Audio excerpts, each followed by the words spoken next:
Hello, hello. Happy Sunday and welcome to the UpSet podcast. We're so happy that you tuned in this evening. And when I say we're, I'm talking about the most auspicious crew in all the land.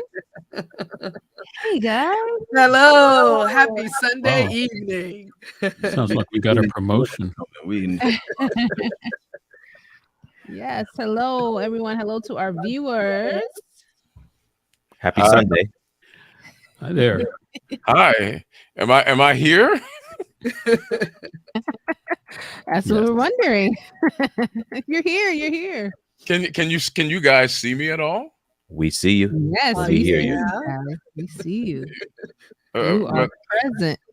Well, that's amazing because You can't see see us? I can't see me. I'm going to try something and see if I can make it happen. All right. All right. Well, happy Black History Month.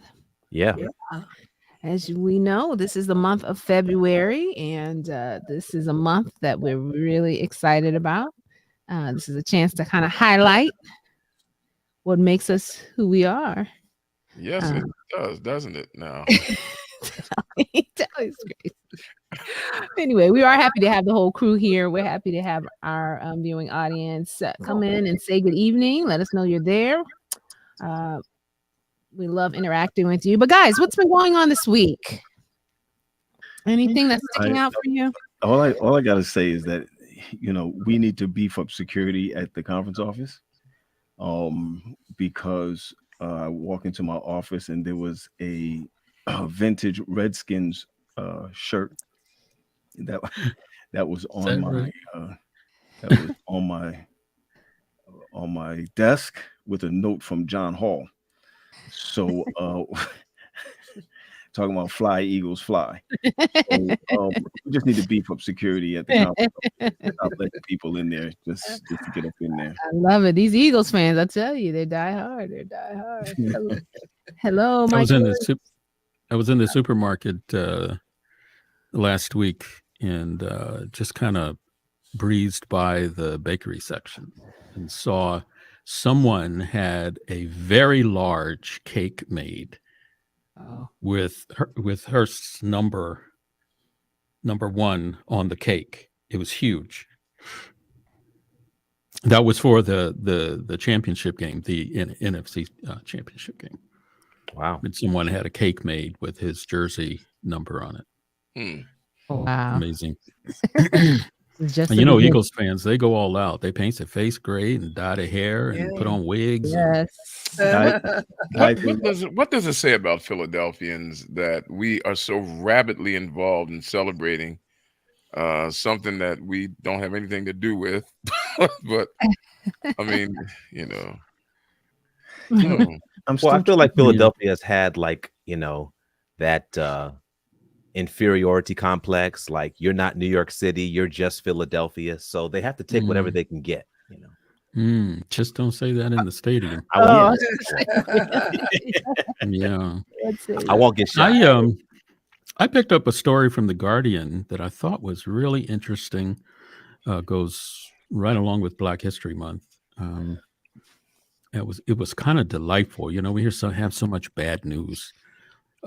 But there was a young Pennsylvania boy, African-American boy, 9 years old, and one of the youngest to graduate high school at 9. Wow.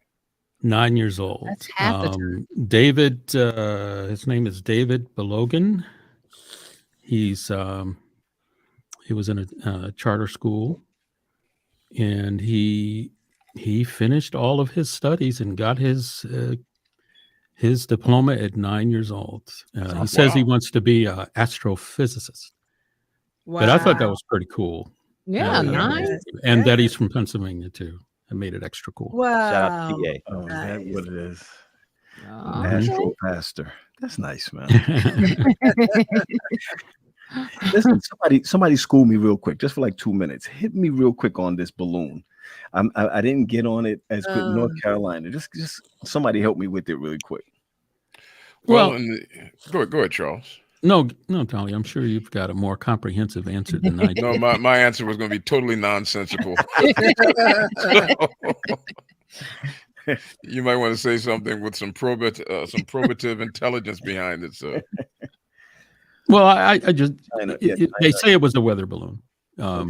Doing weather measurements and things like that. Who knows? But they scrambled 2 F-22 fighter jets and they pulverized the thing. So they'll be scrambling around to get the pieces to put it together, and a lot of drama. But you can't tell me that they didn't know that thing came over near California. It nearly got all the way across the United States before they said, "Oh, there's a balloon." Well, I think it's because for 4 years the United States was used to a big bloated bag of gas in the White House, and so mercy. Wow. It's I think now we know why he wanted you to go, Charles. Yeah. It's either that or a couple of us looked up in the sky and thought it was a hand of a man's hand and thought he was coming. Yeah. Well, if it was, those F-22 shot it down. I want to read more on it. Well, they're claiming it was a spy, right? Device, and of course, China's refuting that. And they said, why would we intentionally send a spy vessel over the United States and think, oh, they won't see this, right? So, who knows? I think someone had ordered dim sum and home delivery, and that's all that I could straight from China, a delivery. Okay. Right. Original Chinese, right? Chinese. A couple of people who observe these things say that we are on a collision course to be at war with China by the year 2025, and that's what I hear. Yeah, that's frightening to consider. Yeah. Well, the Secretary of State canceled his trip there. He was supposed to go over. I think it was Friday or Saturday, and because of the balloon incident, he pulled back. I think one of the fears is that China is getting very big and very rich, very rich, and they have found themselves in other countries, helping other countries and continents, and the U.S. pretty much says, "Hey, that's our job." So. I mean, China has, it's a different kind of colonization, but China has been very involved in building Jamaican infrastructure and African infrastructure. And absolutely. There's something to be said about that. It just bears watching. Yeah, there's a deep historical tie between the Chinese and many Africans around the world. A lot of folks rave about that. That Chinese chicken is so. Where do you think they learned that from? When it comes to Asian nations, I would have thought that African people and Black people would have been more inclined toward Korea, because after all, one of their major cities is Seoul. Tally, you are on today, boy. I hope so. Tony Daniels just put up he pretty much nailed it. The United States is fearful of China's growth, and they're spreading out, and especially in Africa. I mean, they're over there building roads and helping them with their infrastructures and things like that. So, yeah, just something to keep an eye on. Yeah, absolutely. Well, not to bring us down, I know there are several families that we've been praying for, different funerals happening today. We know Dr. Daniel Honore's funeral, and the one held at Northeastern is going on or wrapping up. So we've been praying for that family. And I know there's a family of a young person in one of our churches, I think, happening today as well. So guys, we're just praying for a lot of bereavement out here. And of course, tragedy that's happening within our churches, our young people. It's just so much going on. Propping up our sister Marlena, who's I was just going to say that. It's been a rough week. Yeah. Say something, Marlena. me say, well, yes, to our surprise, we lost one of our very fine young adults to gun violence this past Wednesday, 24-year-old shot by a friend. And our church is hurting pretty badly. They're very big on Pathfinders, and he was a Pathfinder. And they also lost a couple of the young people in 2020. Just before I got there a few months. And then actually, I was installed on the third Sabbath in October, but I went early in October because we lost another young man, 20 years old, to a car accident. So, this just stirred up a lot of wounds. And we're going through, we're starting some counseling as we need grief counseling, to handle, the loss. And so it's pretty Well, we're major. praying for you. Definitely praying for you. And the church, Willow Grove, you all are definitely in our prayers. It's not easy. you. It's definitely not easy. Okay. It's time for us to jump into our discussion for this evening. And we're excited to have Tally here to lead us in this great topic. So without further ado, Tally, share with us what we're talking about tonight. All righty then. I am hoping that you can. I'm hoping that you can all see my screen. Can you? No, No, Oh. it's a great night scene, though. Yeah. Well, there we go. That's the exciting part of technology. Mhm. There you well, go. Oh, you can see it now? Yes. Like everything. Oh, well, then we don't want that. Let's see if we can. How's that? Is that just the Bible and the UpSet podcast? I think it's just delayed. I think it may pop. So try it. Yeah, it's probably on a delay. So I saw you hit the play button there. Yeah. Oh, you did, but how about? But you don't see. No, nothing has changed. Well, Try it again, Tally. All right, we'll try it again. Let me just see if I can load it in again. I'll stop sharing. Yeah, you know what? What's that? Why don't you try this, Tally? Why don't you play it, then share it? That's what I just done. You hit the play. You hit the play button before you share. I'm going to try it again. Let's see, share, and see if it does it play now. It still is not playing. Am I correct? Well, we don't see anything right. We just see a. I'm going to try it one more time, and then if it doesn't work, really quick, while he's working on that, I stopped for a beef patty and cocoa bread here in Brooklyn, and I'm very upset that it was cocoa bread and the breaded side, but no beef inside. I mean, it was like it brought me back to where's the beef? I literally wanted to go back in and be like, I'm sorry, Tally, I know you're getting ready for what you guys do, but it's disappointing. Where's the beef? Wow, I remember that. Now, the cocoa bread itself tastes good by itself. I don't know if you've ever eaten the cocoa bread by itself. I've had it, yeah. I'm eating cocoa bread, and I'm here just looking for a little bit of the beef that we're gonna have in the kingdom, and then it was just upsetting. And one more thing, Tally, while they're working on your house, your condo, it's really 25 miles per hour driving in Brooklyn. Wow. What do you mean? The new Brooklyn? on the residential streets? Everywhere. It's 25 miles per hour. Oh, wow. Is it because of ice or something? No. Gentrification? 25 miles per hour. Is this a product of gentrification? I believe so. No, seriously. Maybe I do believe do they have these high accident areas? Maybe it's because of no. high accident. No, I'm gonna leave. I'm gonna go into GP side, where it's becoming gentrification around Eastern Parkway, those areas, and now at like 25 miles per hour, the police are out there and everything. And I'm saying I remember getting from one side of the town to the other side of town like 10 minutes. Now it takes like a whole hour to get there. I'm gonna walk. I'm sorry. That had everything to do with Black church. Well, let's try it again. Tasha, can you? All right, let's give it And it And was there, and now it's gone.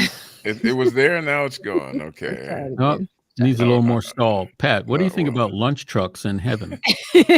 Lunch trucks in heaven. My brother, if you really want to know, I started to go to lunch trucks on the DC side. But if it's going to be in heaven, it's going to be on the south side. So we're over. There we go. okay. All Yeah. right, here we go. No, Pivot. no, we're not going to We- stop our conversation now. Yeah. Well, yeah. Yeah. That moment of levity was brought to you by the Free Library of Brooklyn. Okay. Right. All right, folks. Here at the Upset Podcast, we always like to talk about relevant things from a biblical perspective, and there's nothing more biblical than the thing that I think all of us cherish almost more than anything else, and that is the idea of the church. But because this is February, we are not just talking about the church in general. We're talking about a very special portion of the church, a very special aspect of the church. And that is that part of the church that we call the Black church. Now, it's really kind of amusing because if somebody called it the white church, we would be up in arms, and you don't hear anything about the Latino church. And even there are a bunch of Asians, you don't hear the Asian church. It is a unique expression, the Black church. But the fact of the matter is this, ladies and gentlemen, when it comes right down to it, the idea of race is not something that rises up out of the Bible. It just doesn't. Uh, Race is something that we superimpose on the Bible. The idea of an ontological difference being made based upon physiognomy and appearance is something that's not in the Bible. People are not valued because of their skin color, their hair texture, or other physical identifying features. There just is no race. Did you hear that sound at all? Okay, then No. that tells me when I get to the good part, you're not going to hear that either, and so we'll just go Okay. by it, which Pat will will sing. which will vitiate I got you, guys. I the got entire thing. But anyway, I got you. there is no race in the Bible. So when it really comes down to it, race becomes a part of our lives in the late 1500s, the early 1600s. And if you would believe some of our leading scholars, for example, Nell Irvin Painter, Harvard historian, she tells us that race is not real. She says race is an idea. It's not really a fact in her book, The History of White People. Earlier than that, we learned from Dr. Kim Hall, who wrote the book Things of Darkness, that the concept of race is based upon an attempt to subjugate people by drawing lines of delineation. In other words, it's invented so that I can tell you that you're not like me and that people who are like me are superior to you. She made this statement: whiteness exists only when it's posed next to blackness. In other words, the idea of being white is simply a construct that allows certain people to say, I ain't you. And therefore, when I treat you bad, I can expect to be treated okay myself because I am not you. So whenever you start using terms like white or black, you're actually playing in the playground of people who subjugated you and oppressed you and want you to use their terminology so that they can continue that oppression. But be that as it may, the fact of the matter is this: even though race is not real, racism is. And even though when you use terms like white and black, you are using terminology created by the very racists who are trying to subjugate you, the reality of the matter is that the Black church is a thing. It actually exists. And because it exists, people have all sorts of different reasons and thoughts about what the Black church ought to be doing. Now, this part of the screen will feature several people of relative fame and notoriety talking about what the Black church is. Because when people say the Black church, is like people saying potato salad. Everybody says it and it sounds the same, but everybody makes it differently and has a different idea as to what it should be presented like. And the same is true about the Black church. People say the Black church and they expect a certain thing. They have a certain picture in their mind. I'm almost sure that you're not going to hear this, but here's Manning Marable. And you can't hear that, can you? No. He was saying some extraordinary stuff. He was talking about the fact that that the Black church was the only institution that the masters would allow to listen. Let me see if you can do this. If I can do this, that doesn't help either, does it? Yeah, I'll just use hand puppets and try to symbolize it. That's Calvin Butts talking about the church being an economic incubator, a political developer. I'm not going to make you go through this. It's not that long, but watching people's lips move and not being able to hear them does not help you. Okay. So let's just move on from there and talk about this. This is so much fun, guys. I tell you, especially after you spend 6 hours putting it together. And and Oh. and now this thing doesn't want to leave on its own. Basically, the Black church has been called upon to be the only civic organization in a broken community, an economic incubator, a political developer, a leadership skills developer, a community resource center, a mental health clinic, and a civic one-stop shop for all things. Now, the sad thing about it, ladies and gentlemen, is that creates something called a factotum in the Black community. That's a Latin term that simply means somebody who does it all. The Black church is called upon in the Black community to do everything. And when something or someone becomes a factotum, they tend to get burned out. The question that I would ask you is this: seeing that long list of things that we expect the Black church to do, how does that compare with what the Bible actually says the church should do? Because the Bible's pretty simple. The list ain't that long. The Bible says that the church is to be the ecclesia, those who are called out from the world. On this rock I will build my church, my called out ones. We're supposed to be the ecclesia, and we're supposed to be disciples and make disciples of others. Go into all the world and make disciples and teach people.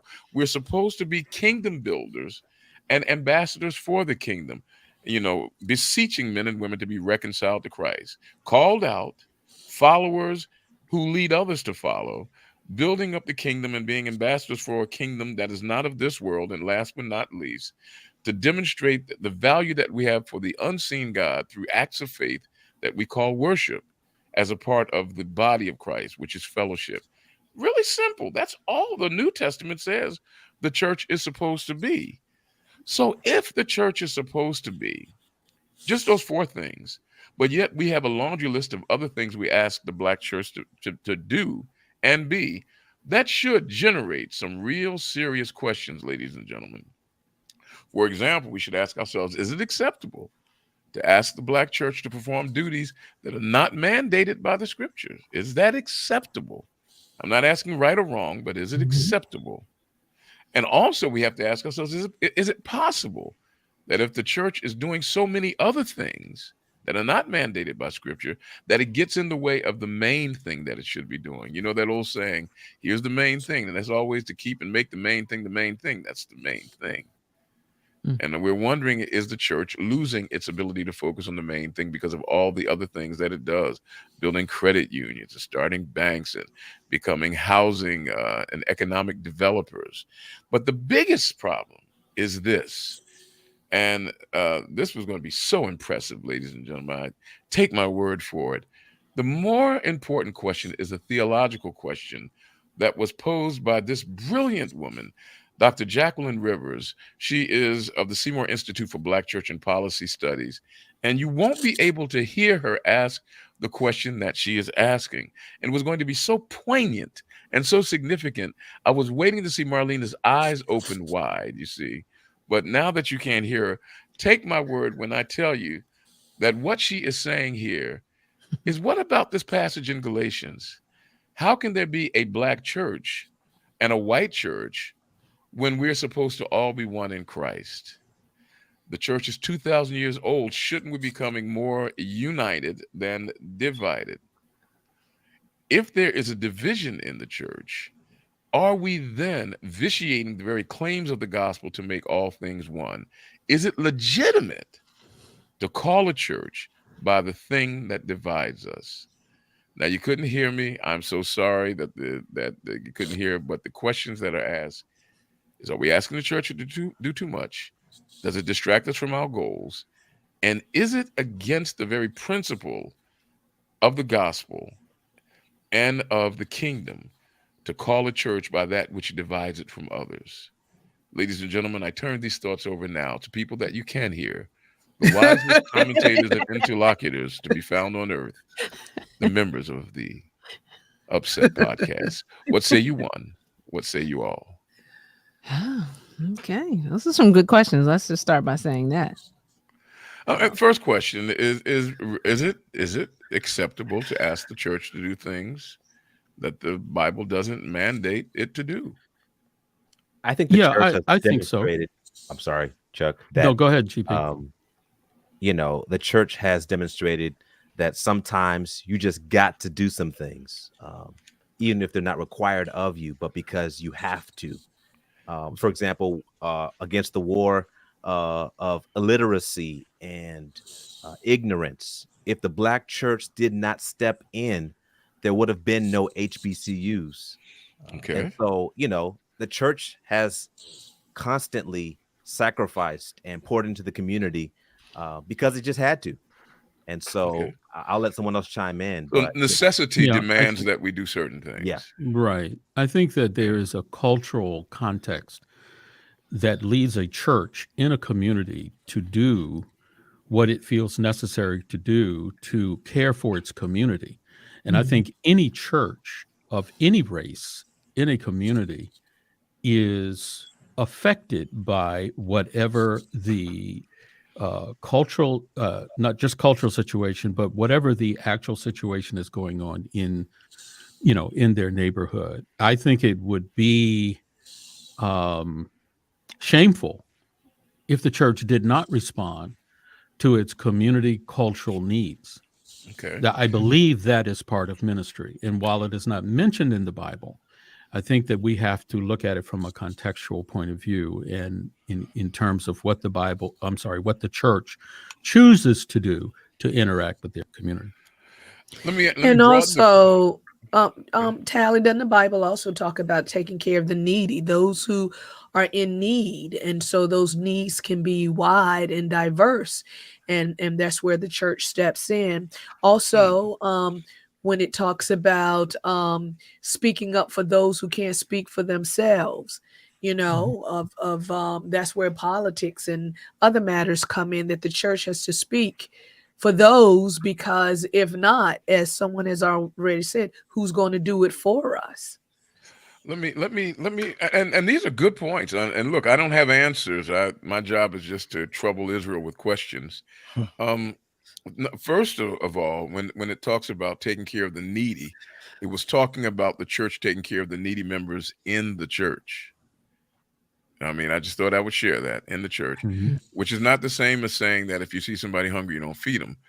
But the bigger question I ask is, and this is what GP was saying earlier, sometimes you do have to do things, but when you institutionalize things that you had to do as a matter of exigency, rather than just build a bridge to get you across, for example, we've got to create a credit union because the white banks won't let us, amass our wealth and use it as a tool.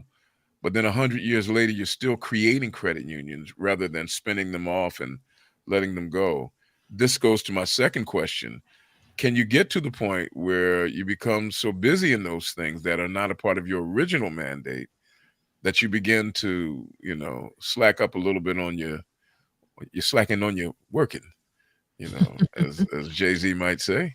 Isn't that what he says, Pat? You're slacking on your working? Yeah. I'm Adventist.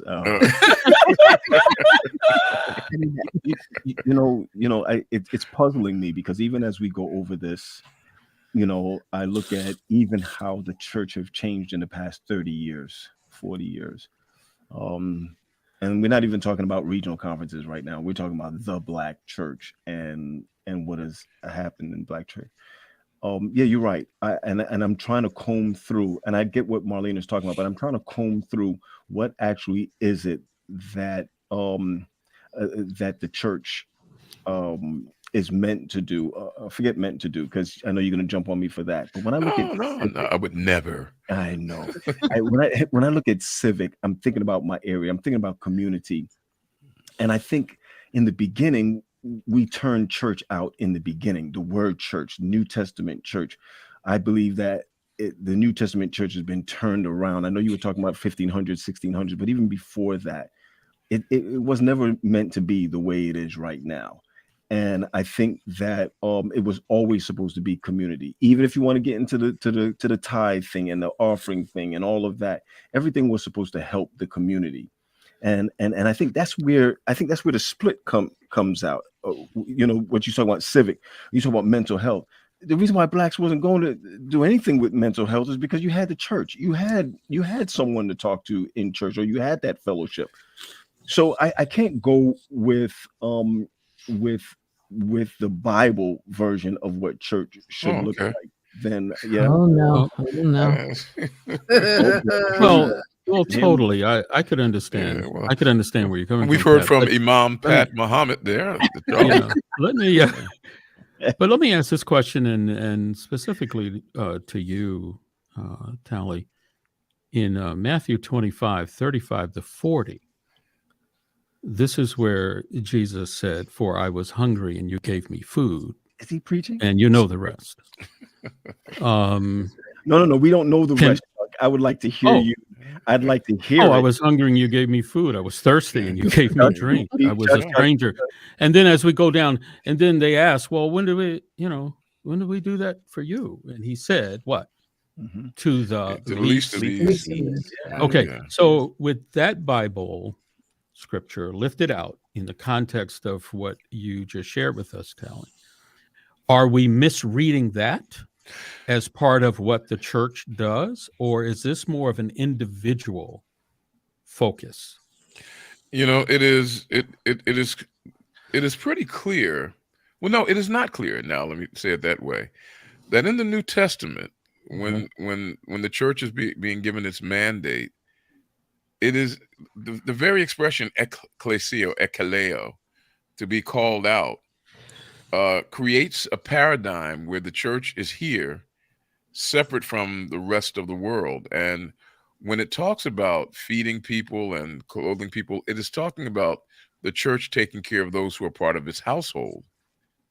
That does not mean you withhold your hand from those whom you come across, but the focus of the church was to care for the members of its household.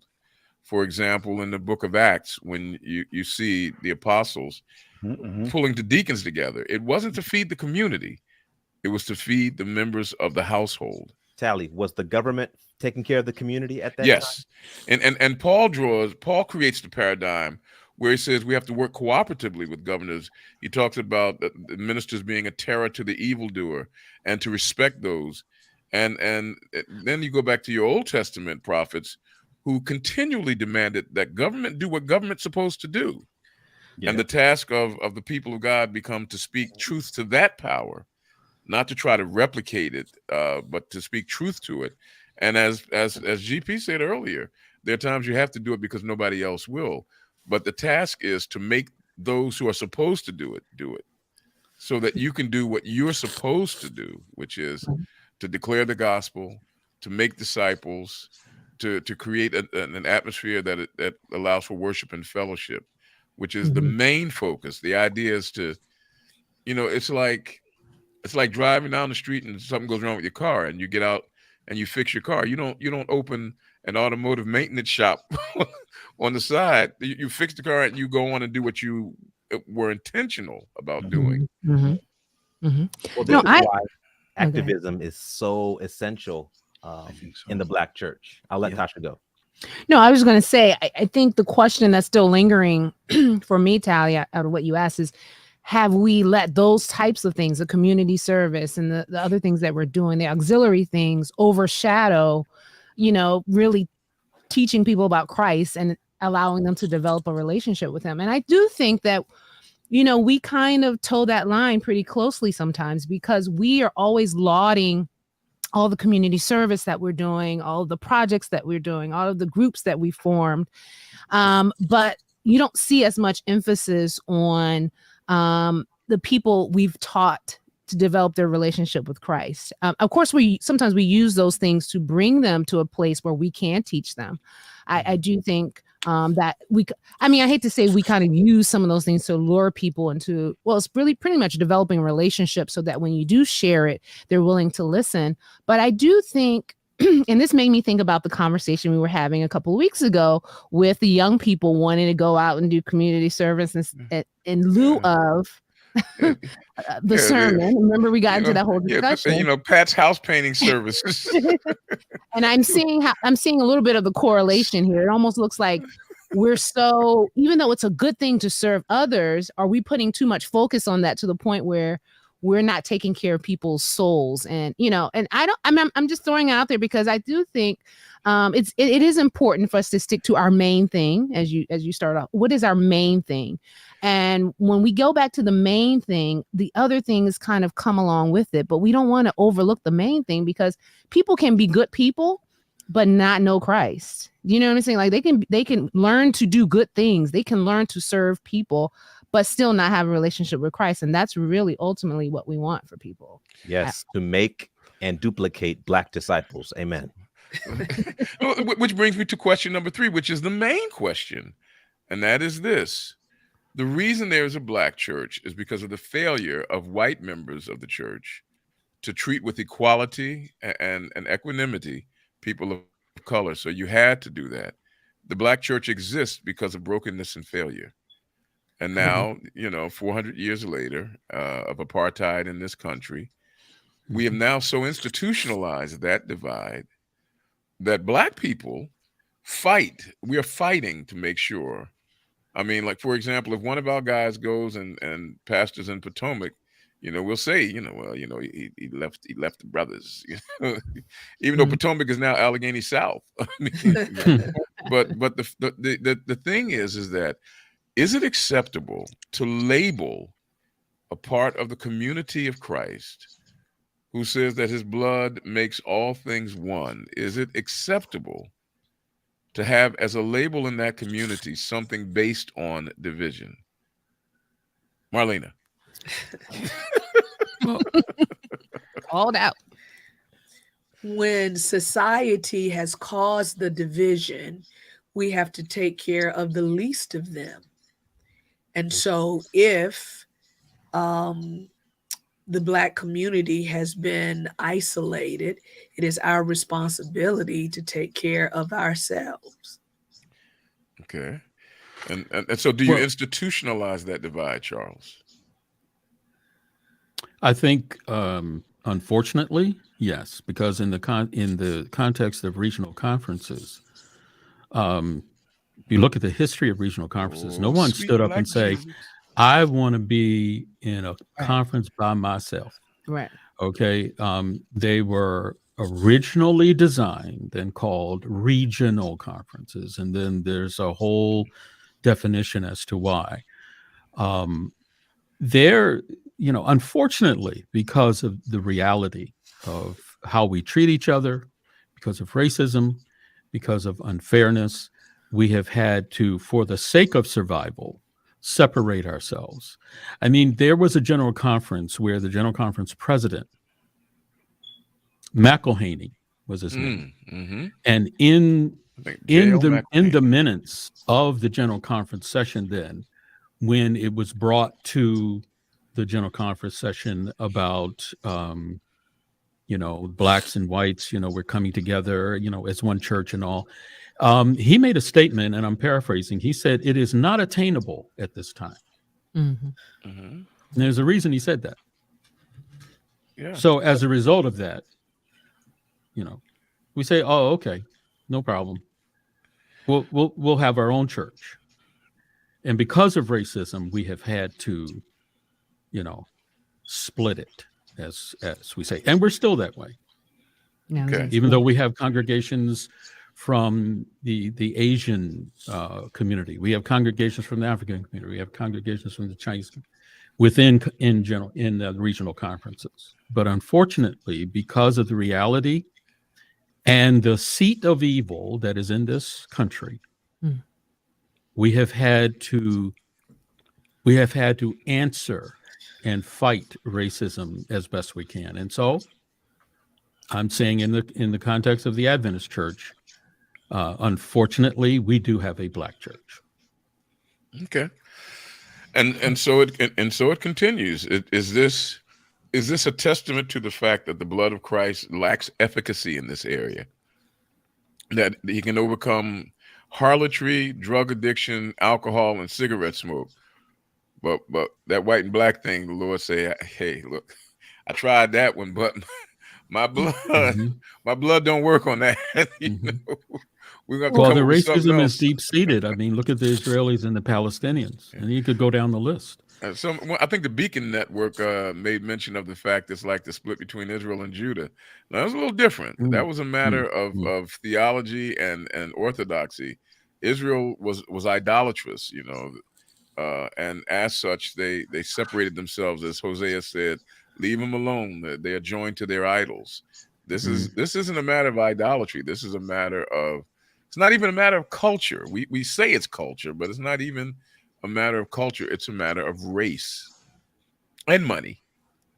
I think for some though, Tally, I think can be cultural, because I've known people, and I've had experiences where I've gone to, churches that were very diverse, but the worship styles were not what I'm used to, or culturally what I'm used to. You can go to Ebenezer and find a church that is more reserved. I mean, Ebenezer is more reserved. That's true, but chances are you're going to find some church that fits your, whether it's black or that's what I'm saying. So sometimes.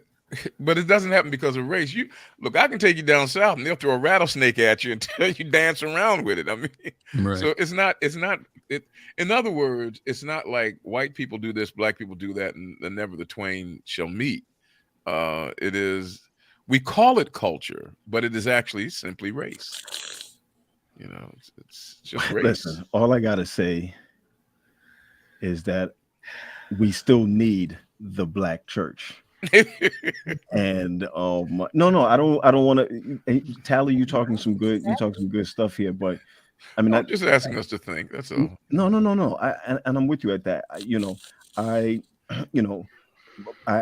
grew up in Bedford-Stuyvesant, Brooklyn.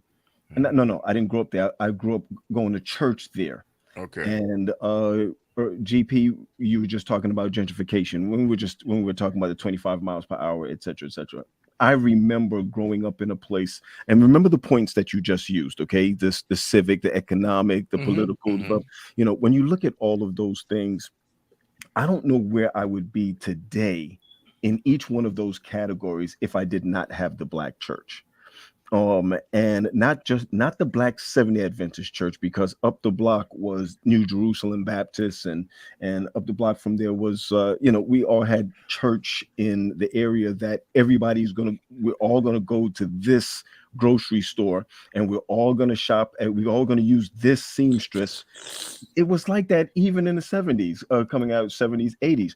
So I think that even though it's not a mandate by God not by God, in the Bible, for us to have these different elements, I still think this is necessary to have those credit unions. I still think it's necessary to still be in have a leadership developing. Our Pathfinders is different than the white Pathfinders. Oh man, did I say it? And how is that? Unpack that. They have drum corps. They have drum corps, right? Don't we have a commercial? Let's give Pat a chance. They don't do the Harlem Shake. No, the way that we develop our leaders are different than the way that they develop their leaders. And they may develop their leaders in a great, but we develop our leaders are totally different than the way that they do. So when I'm not looking at black leadership. I'm sorry. I'm not looking at leadership skills just from a standpoint of just church. I'm also looking at it as even a community. So when we sing that song now, and I don't sing that song. I don't sing that one. What song is that? When the praise teams have knocked it out now, because we go and watch other people, praise by proxy for us now. But we get to that part where we say, for it reaches to the highest mountain, unless it's white and black, and it goes to the lowest valley, unless it's white and black. The blood that gives me strength, unless it's white and black, from day to day, unless it's white and black. Yep. So are we basically? Let's just go ahead and acknowledge it that the blood of Christ can't conquer that. That's what we're saying? No, but I don't know why we're saying it like it's something that needs to be conquered. I think It, we're it, almost it, painting this picture that the black church is something that shouldn't you see exist. my eyes getting wide here, Tasha? I mean, are you saying that the schism that is the great scar on humanity, that is the original sin of America, doesn't need to be conquered? No, Is I'm not that talking what about I'm hearing from but the we have to communications separate director of the we, Allegheny East Conference of Black People?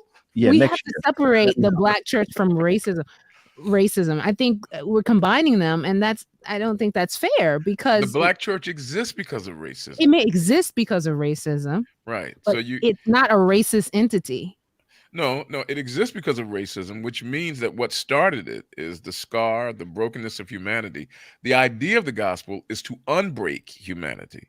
And the way Mhm. that you know the gospel is working, when the things that were caused by the breaking begin to disappear. For example, drunkenness is caused by human brokenness. And the way Mhm. you know that the gospel is being effective and the blood is being efficacious is when drunkenness begins to cease. Okay, so Oh, you ladies and gentlemen, we're getting somewhere now. no, okay, so what you're saying is we'll know that it has ceased when we see integrated churches. Is that what you're saying? Because we can look I'm like it, but still not have it in here. You see what I'm saying? So Oh, sure, I just agree with because that. I worship in a black church doesn't mean that I wouldn't worship in. What will heaven look like, Tosh? Oh, I think it will be full of all kinds of people, but we'll be different people then. We'll be, made over, What? Oh, Tosh said we're going to get paint jobs. No, what I'm saying is, We'll go in the line and we'll stop at the all those Earl traits Shy will be worked booth. out of us, and we won't even see color. Like all that stuff will be eradicated. Wait a minute. I will cease to be my color when I go to heaven? No, what I'm saying is those things, those earthly mindsets that we have, like it's gonna be different. Just gonna disappear, huh? Yo, don't listen to Tally. Everybody who's listening to me, listen to me right now. We're gonna continue this black church, and we're gonna continue voting in who we need to vote in. We're gonna march when we need to march because they just don't.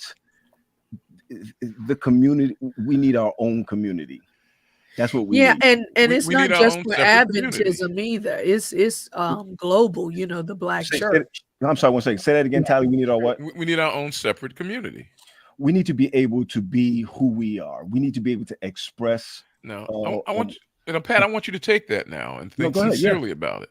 Mm-hmm. Because in the 1960s, Mm-hmm. there was the incursion into this nation, into our country, of a large wave of people immigrating from the islands of the Caribbean. Sure. Black Americans, and even to this very day, I used to pastor the West Philadelphia Church, Mm-hmm. which has a majority population from the Caribbean. It gets whispered, but it still gets talked about. Mm-hmm. Them and us. Mm-hmm.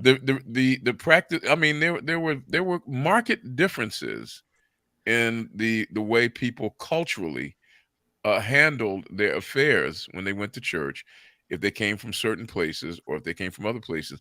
Before that, it was Southern blacks and Northern blacks. I agree. There are always differences that cause people to recognize that, wait a minute, I might not be comfortable with what you're doing. But what we're saying now, look, I pastored a church that was largely Caribbean and loved it. I mean, Mm-hmm. let me tell you, this thigh right here is the size that it is because of yellow yam and ackee, and I want more of it, but I loved it. I mean, and so we've learned how to move past that. But when it comes to white and black, which is the original sin of America, the blood of Christ can't conquer that.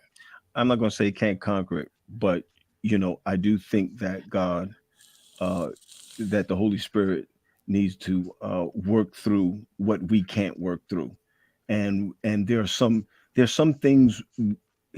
Yeah, I said it.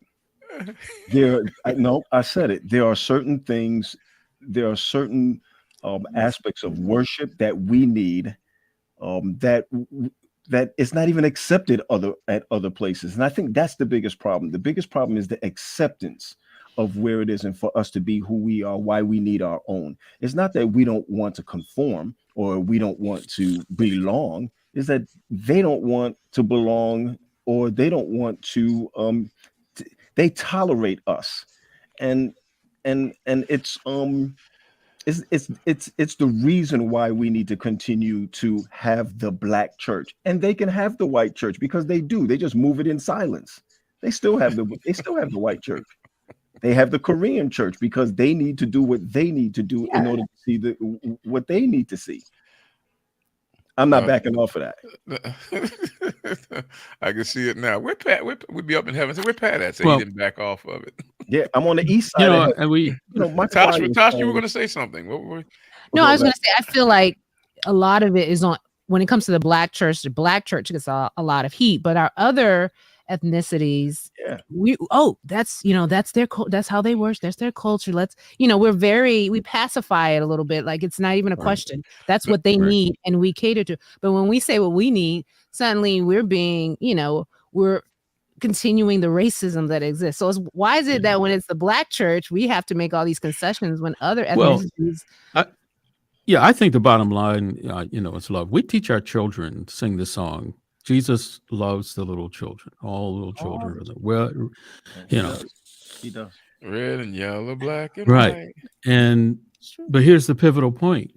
Jesus loves, and we don't. That is true. Charles, you make the point. The point then is what's supposed to happen is the gospel is supposed to change people who could not do what Jesus did. And what's supposed to be the biggest witness is when people who could not do what Jesus does start doing it. When you institutionalize the things that are a reflection of the failure to be like Christ, aren't you failing the gospel at that point? I'm doing this, of course, too. You're provoking. But you're right. The blood reaches to the highest mountain, but it got to get there. Right.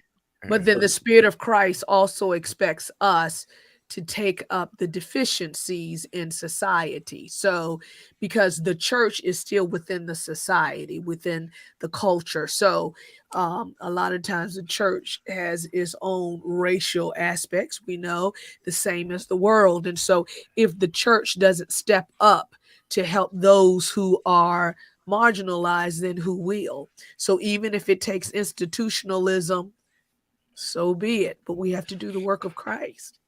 So you're saying basically that by maintaining churches that are a reflection of the unique characteristics of the Black community, that we're catering to the weakness of community by reflecting it and ministering in that way, correct? I wouldn't say we're catering to weaknesses. I think that are. It's brokenness. I mean, racism created this brokenness, and so there is nothing wrong. Yeah, there's nothing wrong with contextualized ministry to meet needs. Yeah, right. There's nothing wrong with it. Like having a church that's all gay would be, in keeping with that. That's fine. If they need community, go ahead. That's it. I'm sick of you. Like whatever you say, it's fine. Well, I mean, using some examples right in our own backyard here, when African Americans intentionally want to worship and join white Adventist churches. Come on, Chuck. That white church becomes a black church. Why is it? Did the white people keep themselves black, or did they take problems? Same thing with our schools. I remember back in the day when CUC, Columbia Union Conference, college was predominantly white. It was Caucasian Union College at the time. That's right. Yeah. Now it's colored and it changed. And we can all go down the list. I mean, even churches in Philadelphia, the Boulevard Church on Roosevelt Boulevard was a white church. Yep. Yeah. It is now a black church. How does that happen? Yeah. Correct. Yeah. So we have to ask ourselves that question, Tally. Yeah. Has our love diminished so much that we will not carry out the love of Christ by intentionally worshiping and intermingling with our brothers and sisters of another race? Yeah. And that's what I'm saying. The onus is not on us. I don't think we have black churches because black people don't want to be with people of other races. I think when we come, they leave. That's not. I mean, we can't. What are we supposed to do? We become black churches because they won't stay. Yeah. And We so chase them off. Yeah, I mean, we yeah, and run them off, just by huh? being us. I mean, and that's not across the board. Of course, we know we have, Yeah. several churches, even within Allegheny East, that have a mixed congregation. But, look, we're talking about the Yep. majority that, that we see. Let me And it just ask happens you- in other denominations as well. If That's you want to right. look up, That's right. there's a Yeah. black and white documentary that was filmed years ago. It was called A Time for Burning.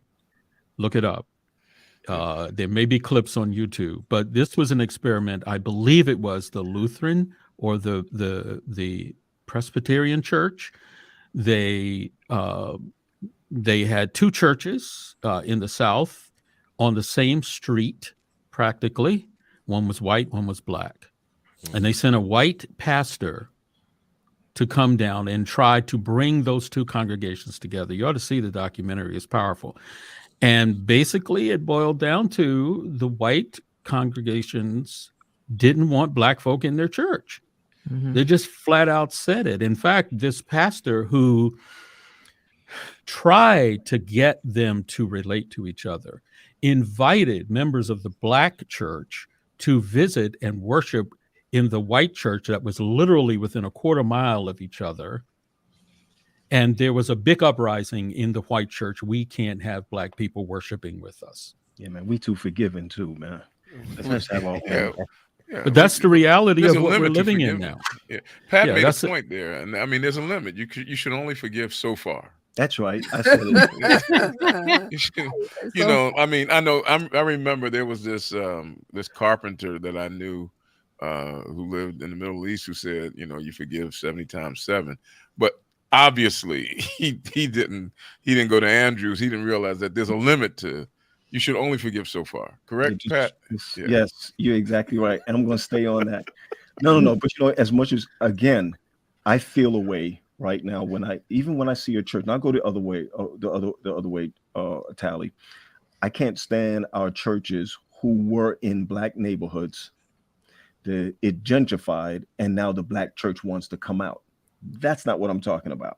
I still think there's so much that needs to be done where you can, what Marlena said, there are still homeless around. And matter of fact, we don't do the demographic study to know exactly what we do need in our community, because not everyone's hungry in our community. Not everyone needs, now we're moving to a mental health type thing. I got it. I got that side of it.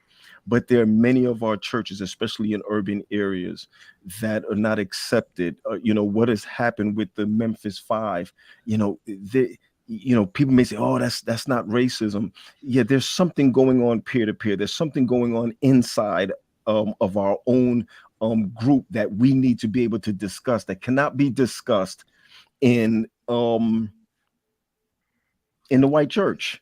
No matter how you look at it, it just cannot be discussed there. So there are so many things. Why is it that the clerk's report is so long on Sabbath mornings? It's because in the 40s and the 50s, not everyone could read, right? So everything that you got in church, the reason why church was so long back then was because that was our center point. Like you said earlier, Tally, that was our civic. It was a civic duty at church to make sure everybody knew what was going on in that community. And I think that we still need that. Do we need it 100%? Do we need it all the way through? No, we don't need it like that anymore, but we still need it because we're still oppressed people in a whole lot of areas. I raised this issue because we're right up against the clock now, and we can continue to go on. But I raised this issue not because I think that people don't have the right to fellowship with people who are comfortable. I wanted to challenge us and make us uncomfortable with the fact that you did. Thank you. that we have. When you allow your enemy to define how you will respond, you now capitulate to weakness, to the point that weakness, it's like learning how to limp and making it a cultural thing. Good point. And and like Tasha was saying, and I loved it. I caught Tasha was when I said, so what's gonna be like in heaven? Tasha said, we go all get new paint jobs. Oh, I mean, have Jesus. We'll have him face to face. He'll fix it. you know, I mean, we'll still be, Well, you know, in heaven we'll still be evolving. You know, we'll still be learning and right. growing. You know, But you know, Tally, you really had us focus on the real issue, and the real issue is love. That's really what it is. Yep. You know, we have trouble harnessing that. Even blacks in the black church and whites in the white church, we still have a problem harnessing love, and that is the issue. As Sister Turner used to say, "What's love got to do with it?" Yeah, and Mercy. That's not biblical. Sister Turner. All right. love cannot be legislated. And Mm. so Tally was, suggesting earlier, is God the solution? Is he enough to solve this issue? But the question is, still a are we question for you, willing GP? to surrender our agendas, our desires, our selfishness, our sinfulness, Biases. and submit to God's will? Mercy. You know, That's it is deep. the center, the focus, the emblem of the Christian church is a cross, which is the reflection and the representation that says, I am willing to die. You know, and even more so, the symbol of it is like Paul says, we preach Christ crucified, yea, him risen, recognizing that what appears to be death is an opportunity for God to demonstrate his resurrection power. So if I'm with people that don't like me, and this is, but we both claim the blood of Christ, and we both say that we are his followers, then we both have to be willing to allow each other to hurt each other, knowing that the resurrection power of Christ can bring us beyond the pinch and the pain of evolving our relationship. But in America, it's hard because racism has created such an ugly scar. I looked at some of the things in the comments section. One person said they don't like us. Okay, okay. Well, I know some men who don't like women. You know, right. You know, I know some people, who don't like folks from the islands. True. You know, And Well, you know, the other way around. and the other way around. No. The reason on why I that, say that is because it is true. People don't like people. You know, and you know, when you started your lead on this topic, you had us focus in on what the biblical definition of what church is and how it's to act and to take care of its own. And while that is true, I think the Adventist church for years have had that attitude, but just didn't verbalize it. Oh, you want us to help you? Get baptized. Now you're a member. I close with this witness. Don't close yet. Before you close. No, I'm just saying my proctoring this thing, because I've learned the limitations of the blood in this gathering. So and forgiveness. But there's a gentleman by the name of Randy McKinney. He served in the Marines over in Afghanistan, where he killed quite a few people from that area, and he learned to hate Muslims. I mean, literally learned to hate them. He came back and he was still filled with such hatred. He decided that life wasn't really worth living anyhow, but if he was going to die, he'd go out in a blaze of glory. And in the Indianapolis area, he discovered, not in the Indiana area, rather, he discovered that a mosque had been built when he was over fighting Muslims in Afghanistan. A mosque had been built in his community. He got together some dynamite. He was making a bomb, and he was going to look at the place. Story. Go ahead, Tyler. Yeah, he's going to look at the place and put the bomb there because he wanted to kill as many of them as he could. And he went to the mosque and he met the attendees of the mosque. And one of the men there grabbed him and hugged him in tears and welcomed him. And he said, all right, I'll stay a little bit longer. And he stayed a little longer.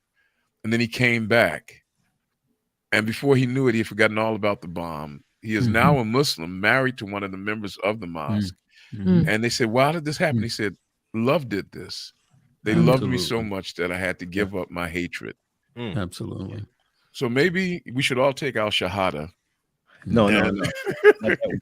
But you know, Because I Tally, mean, because it seems to be that this, the God that was there was able to help people get over Mhm. that hatred and that hump. Yeah, that's one by one, right? but if you One really person want at a time. if No, you this is a really whole want to move, congregation, Marlene. No, but Tally, it converted the one person. Yeah, yeah, it did. if you really want to talk about upsetting Tally, and going through this, yeah, I'm uncomfortable. If you want to be, I'm uncomfortable. if you really have to be vulnerable about it, and I know we are, we're here talking through this, it burns a little bit, Yeah. because it really shouldn't be this way, but in some case it has to be. So I have to say that in listening to this, and even going over, even from the green room coming out, and you you have to do some introspection on your own life to see where deep down that you have to change in order to accept Yeah. what God wants for us and not what people want for us. That's the hardest part of all of this, because in going through this, I do get angry. And I do get, I've watched about how we had to make our own films, our own black films, and how we Mhm. exploit each other. I know we talking about the church, but even in the entertainment world, we have done the same Mhm. exact thing coming through this. So it's a whole lot of introspection that we have to do on our own lives, because there's going to be a lot of surprises in heaven. Yeah. That there's not an east side and there's not a south side of heaven where there's Oh comfortability no, and you there's a guys south stay over side. there. South side. Yeah, no, but I mean it's true. I had a choir at Andrews University, and Mhm. they would I come to remember that choir. us sing, right? Yeah, they came to Allegheny East one time, and I remember one of our white professors came to me and said, "I love when you guys sing. When we get to heaven, I'm coming on your side of Right. heaven to hear you Hmm. all sing." Hmm. And he was serious when he Hmm. said, but I also remember the burn of what it was like when they wouldn't allow us to bring our drums in PMC, and they wouldn't allow us to sing gospel in PMC at Andrews University. And so Mhm. some of that Mhm. ice still has to fall off of my own life, or my Mhm. own experiences, for me to Right. turn around and say, okay, this is where we need to go. So, and what does it, Chuck? You said it. It's love. That's what it is. Yeah. Who was it? Gene Smith asked the question, does that mean we are not truly converted? It means that we are not fully converted. I mean, we Oh, I we like that. grow, we evolve, we Mhm. wrestle. I But like the key is when you start allowing well, don't tell Adventists they aren't sides. Secrets out. She know You she know, she knows that's a part of my sermons with young people. He's like, shh, yeah, Jesus gonna call all the Adventists together and be like, shh, Mhm. yeah, don't tell Right. anybody. yeah. It's I'm the only ones here. but the question still remains. We have Black History Month because we live in a world that is divided, and we're Mhm. still trying to do it. But Yeah. does the church follow the pattern of the world? Remember this: when they said Jesus teach us how to pray, he said, "Acknowledge the sovereignty and the holiness and the otherness of God. Our Father which art in heaven, hallowed be thy name." But Amazing. right after you do that, acknowledge the mission of the church, which is to make life here the way it is up there. Wow. Thy kingdom come, thy will be done on earth the same way it is in heaven. And Mm. so we have to ask ourselves, are the things that we're doing on earth a reflection of heaven, or are they a reflection of earth? Hmm. Mhm. Sorry, Good Tally. point. Let's end this Excellent. because Tally has upset me today in a good way, though. In a good way, honestly, Mhm. in a good way. Wow. Well, ultimately, we have to ask ourselves about the question of love. Yeah. It really does boil down to that. It is as simple as that. And we're all challenged with that. We're all challenged. We have the capability, but it has to be in the heart. You have to have the desire to love. And Yes. loving means looking beyond the Yeah. break of a person's faults and Yes. Mhm. shortcomings. Pastor Williams, you are on. Mm. That's a nice Oh one. yeah. I'm still trying to envision the lunch trucks in heaven. I think that would be so cool, right? Soul food. Yeah. Yeah. Go. All right. Wow. This is a very thought provoking conversation, Tally. Thank you for It's a pleasure. I enjoyed leading this. us out, Yeah. making us think about how we do things, why we do things. There's still some work we need to do on the inside. Yeah. Until we get to heaven and we get repainted, Tasha, we got. I did not mean. Listen, we're not going to. Tasha said we'll all be changed in a moment, in a twinkling of an eye. Outside, Callie, that's not what she said. She said that we all going to be colorblind. That's what she said. Well, this is my thing. When we get to heaven, you know, all these things we try to make. Oh, God doesn't like this. God. When we get to heaven, we see some of those things that a lot of it will be answered for us. We can't debate it anymore. We can't have question about it anymore. And the person that can verify everything is right there. So, you know, I feel like heaven just will, you know, we won't have to have these conversations. We go right to the source. You know what I mean? Like, I just feel like heaven is just when you get there. So we won't know who's black and who's white until somebody next to us start clapping matter, off the beat. Say, uh-oh. Hey, GP, someone wants to know, what does your shirt say? Go ahead. It says humbled, blessed, creative, and unique. So shout out to all the HBCUs. I believe there are 106 in America. Wow. So much love to them. There you go. Yes. All right. Yes. Yeah, and all our themes this month will, you know, we're celebrating Black History Month, and so we have some interesting topics coming up. Benjamin, I'm sorry. Go ahead. Oh no, I saw that.